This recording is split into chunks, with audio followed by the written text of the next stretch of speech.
Shalom Bapak Ibu Saudara yang terkasih, selamat pagi, selamat berjumpa dalam saat teduh, dalam doa dan renungan pagi, edisi Rabu 31 Maret 2021. Mari kita siapkan firman Tuhan dari Markus 10 ayat 46 sampai 52. Tema kita hari ini, kepada Dia aku bermohon. Mari kita berdoa. Syukur dan terima kasih kami panjatkan kepadamu Tuhan pada pagi yang indah ini. Engkau mengeruniakan hari baru bagi kami. Kami menyambut dengan gembira, dengan sukacita dan memuliakan Allah. Dan mengawali perjalanan hidup kami hari ini, kami mau mendasari dengan kebenaran Tuhan. Karena itu kami mohon penyertaan Roh Kudus, membuka akal dan pikiran-pikiran kami, sehingga kami mampu mengerti kehendak Allah dan melakukannya dalam hidup ini. Ampuni dosa kami siap mendengarkan sabdamu. Dalam nama Tuhan Yesus kami berdoa. Amin. Markus 10 ayat 46 sampai 52. Yesus menyembuhkan Bartimeus. Lalu tibalah Yesus dan murid-muridnya di Yeriko. Dan ketika Yesus keluar dari Yeriko bersama-sama dengan murid-muridnya dan orang banyak yang berbondong-bondong, ada seorang pengemis yang buta bernama Bartimeus, anak Timeus, duduk di pinggir jalan. Ketika didengarnya bahwa itu adalah Yesus orang Nazaret, mulailah ia berseru, "Yesus anak Daud, kasihanilah aku." Banyak orang menegurnya supaya ia diam. Namun semakin keras ia berseru, "Anak Daud, kasihanilah aku." Lalu Yesus berhenti dan berkata, "Panggillah dia." Mereka memanggil orang buta itu dan berkata kepadanya, "Kuatkan hatimu, berdirilah. Ia memanggil engkau."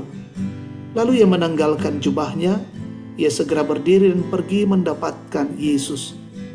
Tanya Yesus kepadanya, "Apa yang kau kehendaki supaya aku perbuat bagimu?" Jawab orang buta itu, "Rabuni, supaya aku dapat melihat." Lalu kata Yesus kepadanya, "Pergilah, imanmu telah menyelamatkan engkau." Pada saat itu juga melihatlah ia. Lalu ia mengikuti Yesus dalam perjalanannya. Amin. Firman Tuhan. Tema kita hari ini, kepada Dia aku bermohon, lako kalena kunai mangando. Saudara yang Kristus kasihi, setiap orang memiliki harapan dalam hidupnya.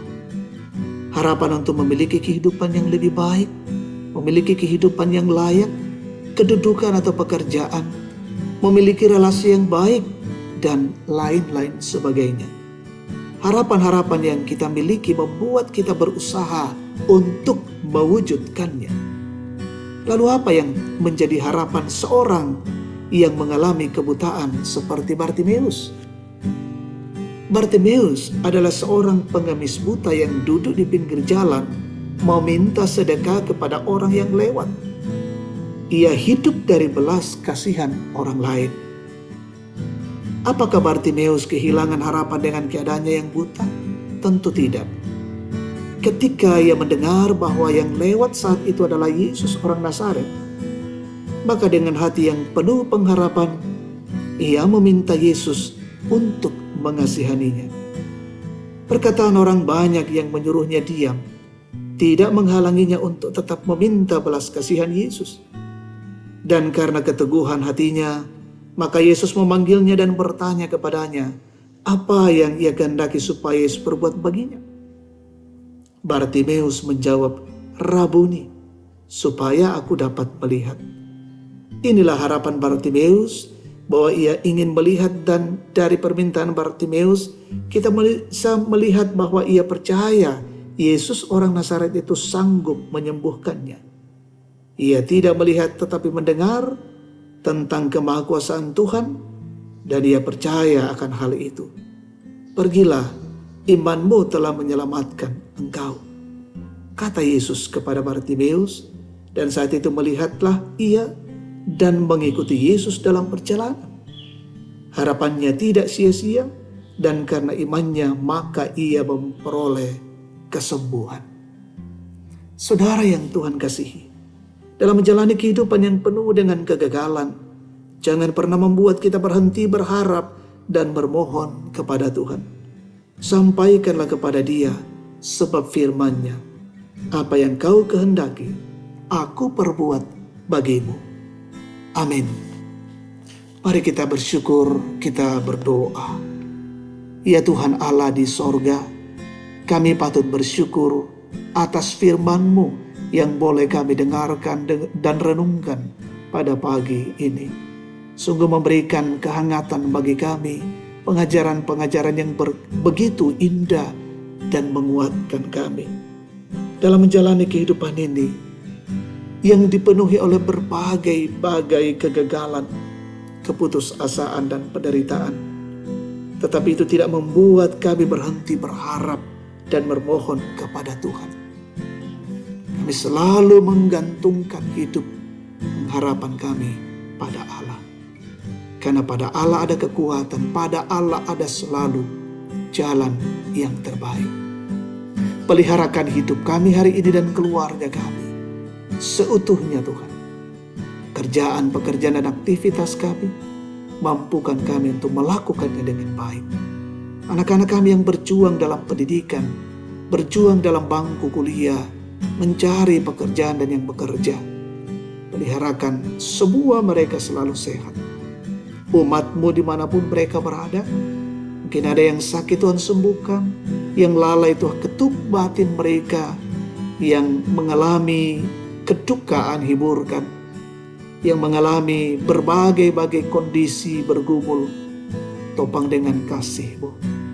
Yang bersuka cita karena ulang tahun, kelahiran dan pernikahan, sembuh dari sakit, berhasil dalam pekerjaan dan usaha pekerjaan.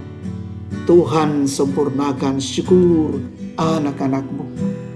Berkati orang-orang tua kami dalam usia tua. Mereka selalu sehat dan gembira menikmati masa-masa tua mereka dan masa-masa pensiun. Berkatilah bangsa dan negara ini, berkatilah pemimpin kami, berkatilah garda terdepan, TNI, Polri, BNPB, semua pemerintah yang terkait di dalamnya menangani COVID-19, berkati mereka semua. Pejuang garda terdepan juga dipeliharakan Tuhan. Wabah ini berlalu dari hidup kami. Berkati pelaksanaan vaksin terus berjalan dengan lancar. Peliharakan kami semua tetap dijauhkan dari wabah COVID-19. Terima kasih Tuhan, ini doa syukur kami. Kami persembahkan padamu di dalam nama Yesus Kristus. Itulah Tuhan dan Juru Selamat kami. Amin. Demikian saat teduh kita pagi hari ini, Tuhan memberkati. Salam sehat dan shalom.